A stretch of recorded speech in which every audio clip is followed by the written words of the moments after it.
Greetings, everyone. It is time for Monday Night Football, and after a weird weekend, we are ready to kick off this Thanksgiving week. It's time to be thankful for all the blessings that we have, the blessings that come in the form of units, because we have still had a really good year, and this weekend we had a solid weekend in spite of some really weird stuff and some very close calls. We were this close to a major parlay hitting.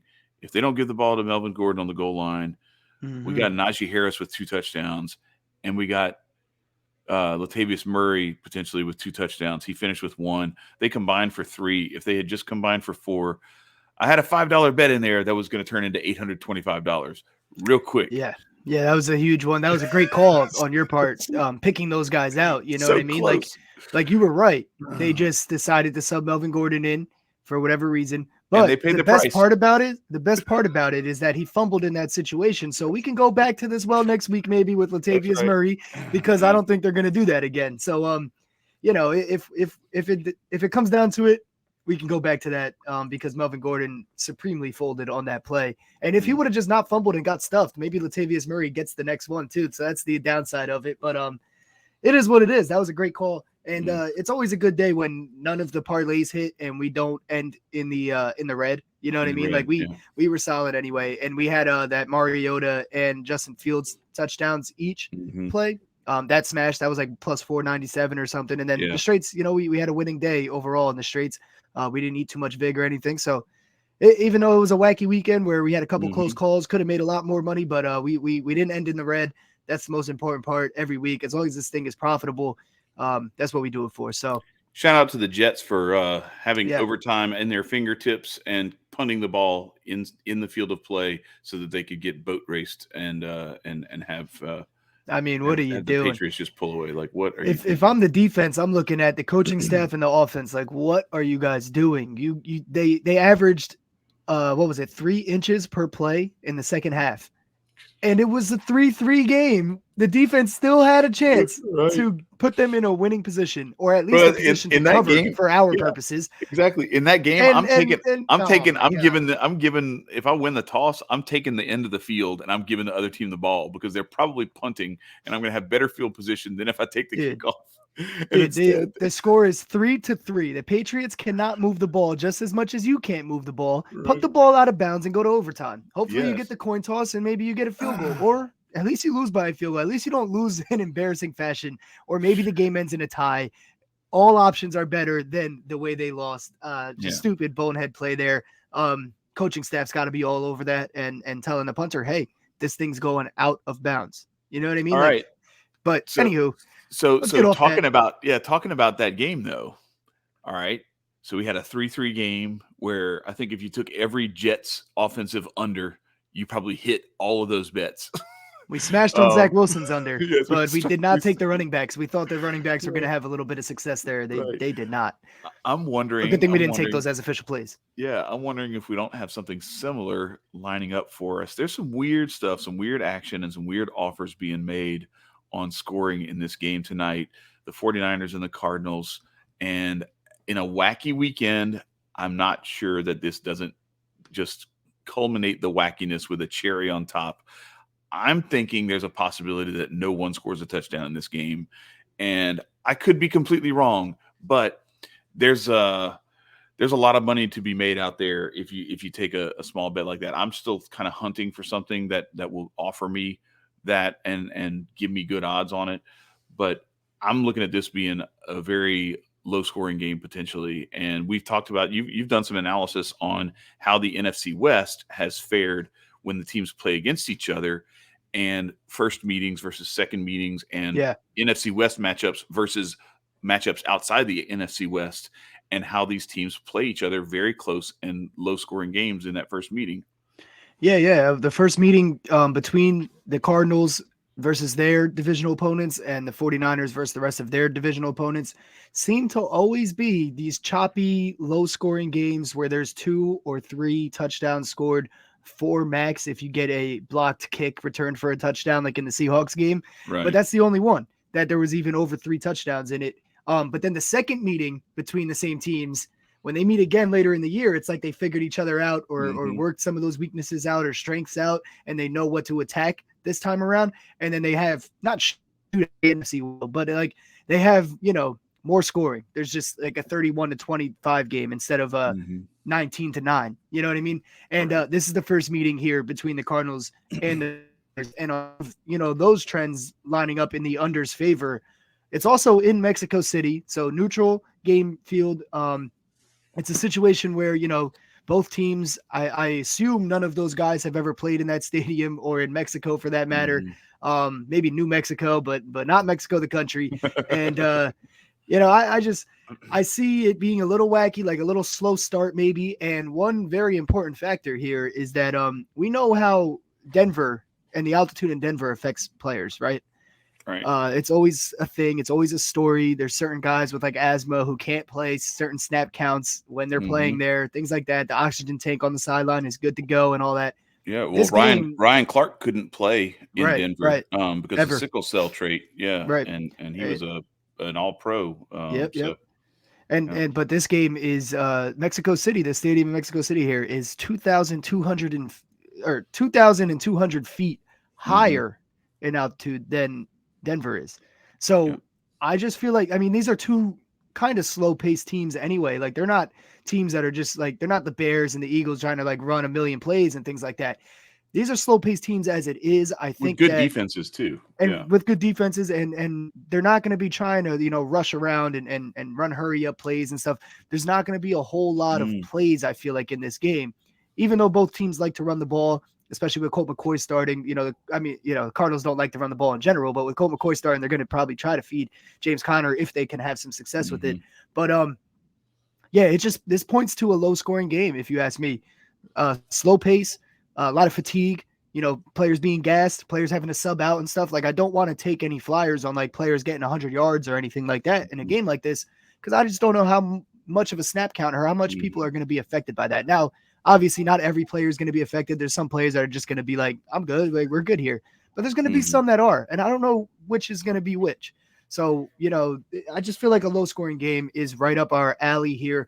But to the point that Chad was making about these divisional games and the analysis that I did before, I did find a pretty juicy bet that I really do love, and I'm going to the window with it on FanDuel, is 2 or 3 touchdowns. So we can't have 1, we can't have 4 or more. We need at least 2 and no more than 3 touchdowns in this game. It should be in scoring, I think it was. Yeah. I think Okay. that's where I found it.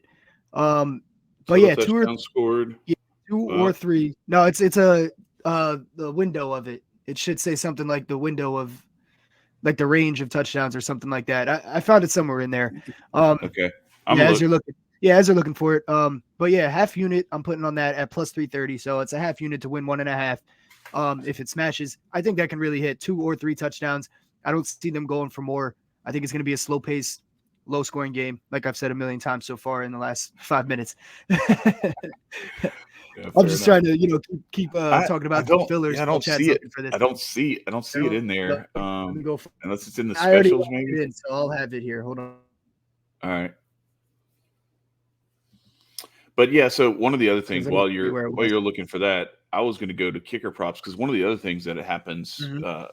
pretty routinely in these high altitude games is the kicking game becomes a little bit more potent because the ball carries farther.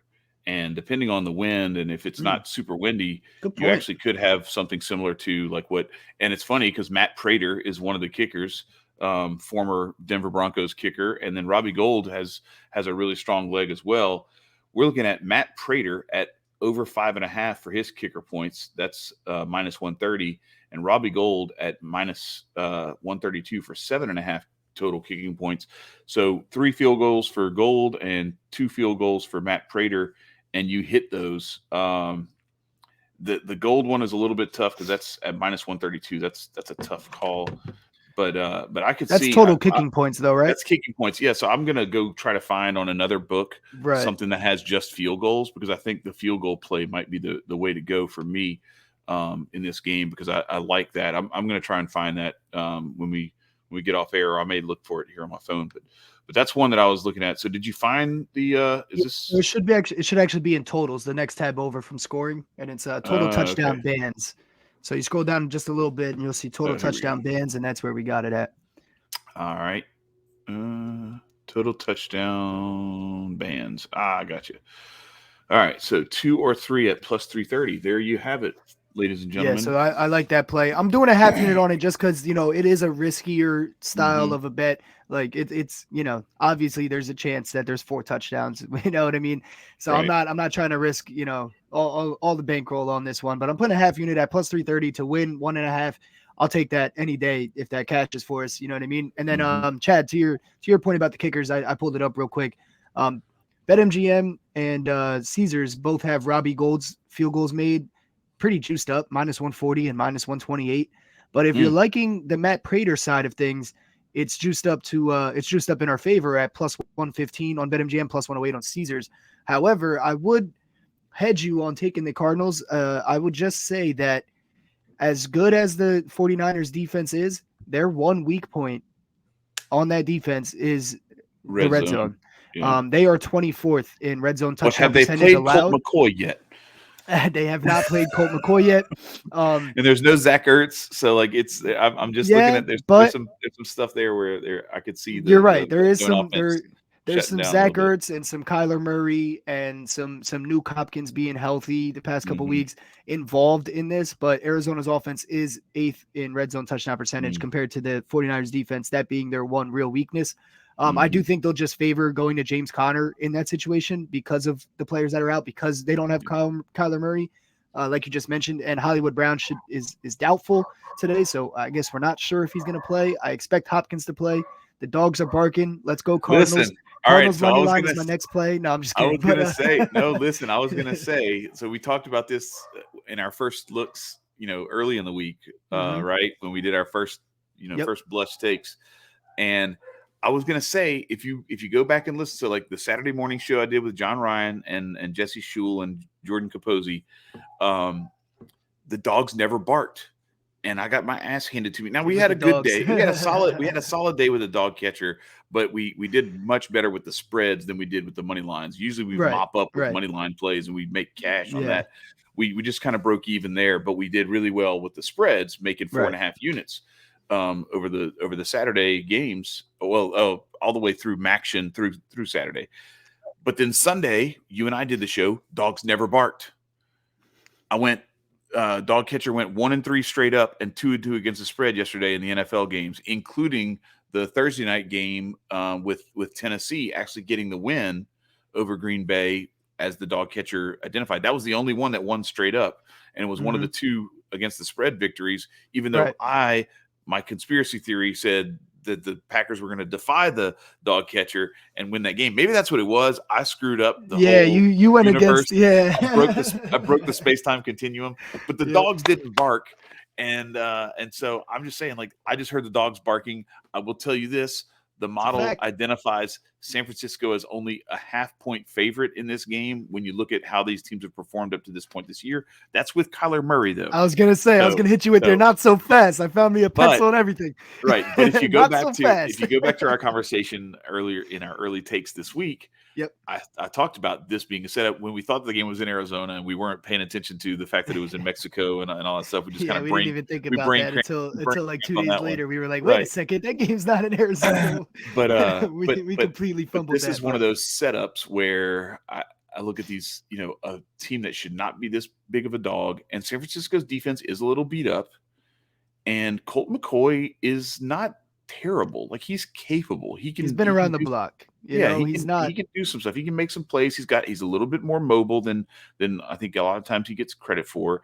And between him and Connor, and if Nuke is actually, healthy enough to play effectively, it could be interesting where I think they could keep this game close. And at 9.5 points, I'm taking Arizona plus the 9.5 just on the strength of, I think this is going to be a really low scoring, knockdown, drag out type game. And I don't see San Francisco pulling away. I mean, just looking at the over under and the spread, like, that's the smart play there, because you got a 43.5 over under listed with the 9.5 spread. I mean, the game can be, 23-10 and the under and this bet hit. Like, yeah, it could happen, but like you're looking at a low scoring game with a really big spread. That's always a good sign to maybe take the dog in that big spread. So I don't disagree with you there. I think that could hit. But as I was mentioning, all the injuries and on the red zone and how the 49ers have struggled in the red zone, I'm going back to the well with James Conner. He made us some money last week. He put two in. We had him to hit two. We just had another guy, Foster Moreau, to hit two also, and he dropped his second. That would have been another huge two touchdown play where I actually had $5 on that one to win, I think 1,500. So I even beat Chad on that bad beat, and he dropped it. Not only he wasn't subbed out, like he was in the game, and it got thrown to him, and he dropped it. But so wait a second here. Are we going anytime touchdown for James Conner? Or are we going down here? And we're hitting this big bad boy at plus 650. No, I'm not. Well, because look, I don't know that there are going to be 2 touchdowns scored in this game, let alone I'm not going to recommend taking 2 touchdowns because as you guys heard a couple minutes ago, I am on this bet for 2 or 3 touchdowns. I don't want to bank on James Conner being exactly those 2 touchdowns. You know what I mean? And then and then only one from the Niners when I think the Niners should win this game. So no, I'm not doing that. I'm going with the anytime. It's actually listed at plus 130 on Caesars. So I think you're getting a lower number on FanDuel, but you're getting plus 130 on Caesars. There's good value there. I think they go to him in the red zone. I think he gets one of our 2 or 3 touchdowns today. So plus 700. Plus 700. Oh no, I'm sorry. That's for first. That's first. Yeah. My bad. All right. Yeah. I mean, which isn't a horrible play either. Yeah, he's if minus that's what you want to take your risk on. Yeah. He's minus 120 on MGM so yeah, you definitely want to go Caesars if you have we're going Caesars on that for plus 330. And then my only other play that I have is it's not a straight. I parlayed them together, but I would recommend taking either of these as straights if you don't have Bet365 where you can put them together, or any book that you can put them together on. But I do like Brandon Ayuk in this game. I think he's going to have success. He's been having a lot of success and a lot of targets. The Cardinals' pass defense isn't great. They're 23rd in passing yards allowed, 29th in completion percentage allowed. And Mr. Game Manager Jimmy G would love that number. And he's been targeting Ayuk a ton in the past couple weeks. And since C-Mac got there, there's just a lot more for defenses to focus on. And they're and with George Kittle not playing left tackle anymore, CMC in the mix, Elijah Mitchell being back, and he's a threat. Clearly, they're going to use him. They showed that last week. Deebo Samuel on, end arounds, the threat of the end around, the threat of him sneaking in for a slant, things like that. The defenses are paying attention to way too much, and Ayuk is getting in the end zone because of it. He's got 4 touchdowns on the season, but 3 came in the last 4 games. So I'm riding Ayuk here, not necessarily for a touchdown. I do have his touchdown in our same game parlay, but he's listed at over 4.5 catches at plus 118 on Caesars. That's a good play, good value there. If you like what I'm saying here, he's cashed 5 catches in 4 of his last 4 games, only 5 out of 9 total. But you got to remember, there's a couple games with Trey Lance in that. There's I guess 1.5, and then there's the games without C-Mac. Now there's another weapon there, and he's been getting targeted a lot. He's averaging 8.75 targets per game over the last 4 games. So I just need him to catch 5 of those, which he's done in the last 4 games, and then also over 54.5. receiving yards is minus 115 on BetMGM. So that's the best value you're getting there for his yards alone. He's cashed that in 5 out of the last 5 and 6 out of 9 games overall. So this is a guy that's been being slept on a little bit in general. He's not the first name that comes to mind when you're thinking about that 49ers offense, especially since the arrival of CMC and George Kittle being able to be used in the passing game a lot more, the past couple weeks. So I like this play. I think we're going for the low-key guy here in a game where we're not expecting a whole ton of offense. So I think he can hit that. But I personally, if you have Bet365, this is what I'm doing. I think he's going to need 5 catches to get 55 yards probably against this defense, because the thing is, as bad as the Cardinals pass defense is, they are pretty good in terms of like how much yardage they allow per catch. They're 12th in the league in yards per completion allowed. So they do keep things in front of them for the most part, and they're solid tackling and stuff like that. So I think Ayuk's going to need 5 catches to hit his yards anyway. So I'm parlaying these on Bet365 for plus 190 for him to get 5 catches and 55 yards, plus 190 on Bet365. All right. I like it. I like it. I like it. So what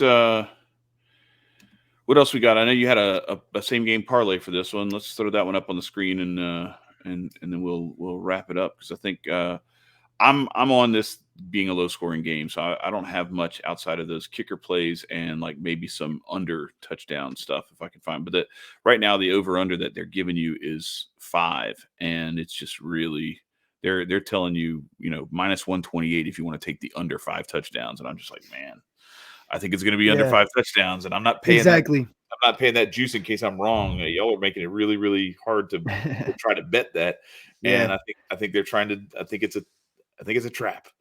I think And it's that's bait. exactly why I'm just going for like the bands there No, of like two it's a or great three, play. just because Yeah. I'm like that's right in the middle of like where I think this game goes. We just needed to Mhm. execute now at this point. But here's my same game parlay without further ado here.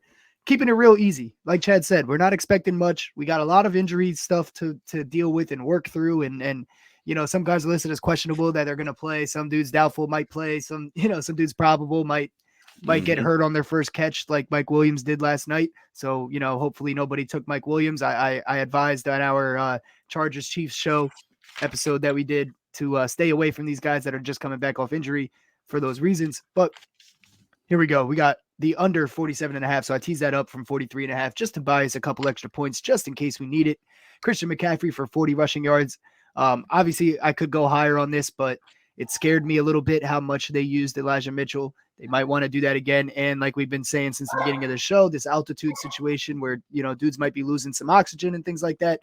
He might not be able to take on a heavy workload. They might mix it in, but I think he gets 40 yards regardless how many carries he gets. He's going to get at least 10, probably. You would have to imagine. And then, like I said, we've been riding Ayuk. There's a lot to worry about in the red zone, and defenses have been leaving Ayuk alone a little bit or not paying attention to him towards the red zone there. And also, Ayuk is a guy who can catch one and break it for a touchdown. We've seen that plenty of times from him and Debo. So I just went with Ayuk in this one. He's just been the more consistent, more reliable guy, getting a lot of targets lately. So we're hoping that he punches in one of our 2 touchdowns and James Conner punches in the other one. And then there's one more for whoever wants to take it. And then we need all field goals other than that, and everything will cash. All right. I like it. Plus 492 for 3 Plus legs. 492. I Yeah, mean, yeah. and that's why I went Ayuk over like Debo or anything like that, just to juice this Mhm. thing up a little bit. I'm putting a half unit on that same game parlay, so we have a total of 3 units risked on this game, which I don't know where it's gonna go. I think that we're right on our analysis, but it's always wacky in the NFC West on prime time, with Mhm. all these injuries and question marks and stuff like that. It could go completely the other way. We don't know, but I think I like where we're standing here in this game. All of our plays kind of fit the narrative of what Yeah. we laid out. So let's ride. So I'm taking a flyer on this. I'm just going to throw this out there. I don't necessarily recommend this as an official play. I would recommend the taking Arizona plus 9.5. It's only minus 106 on FanDuel for 9.5. So that's actually pretty close to even money. And the 9.5, I would not be surprised if these two teams combine for under a total that makes 9.5 even possible. You know what I mean? Like it's like they could combine for 9 points. This could be a 6-3 game. I don't think it's going to be, but I could definitely see this being one of those like we saw I hope before not. where it's a 17-10 or Yeah, 13-10 or something in that neighborhood. I would not be surprised 17-10. at all. I'm cool with that. Yeah, yeah, That exactly. means we And I'm got our 2 touchdowns. right, and I'm going to sprinkle. Well, 13-10 gets us there too. True. Yes. Yeah. Yeah. So, That's fine. but Fine with I'm that. also It's gonna I'm, 7-7 gets us there. I don't care. yeah, right, exactly. I'm gonna drop a little bit of scratch on that plus 350 money line with Arizona because this one stinks to me, and it's been a rough weekend for the dog catcher, but the dogs were barking, so I'm gonna trust them because so far they have been They have not let us down much they've yet. not let us down yet. Yeah, they've been the well to go to. So we're gonna ride that and keep Yeah. going. But you guys stay tuned. Obviously, it's an early week this week because we have the Thursday games. We have 3 of them on Thursday. So we're gonna be giving you our early looks at some games for the entire weekend, but we're also going to do a preview of those 3 Thursday games as well, so that you can kind of know what's going in before all the family comes over on Thanksgiving Day and Yep. and starts eating you out of house and home. But you need to build up your bankroll a little bit to help pay for that Thanksgiving dinner. Yep. Exactly. That's the name of the game, baby. That's right. Best of luck betting, But everybody. yeah, peace, y'all. Peace.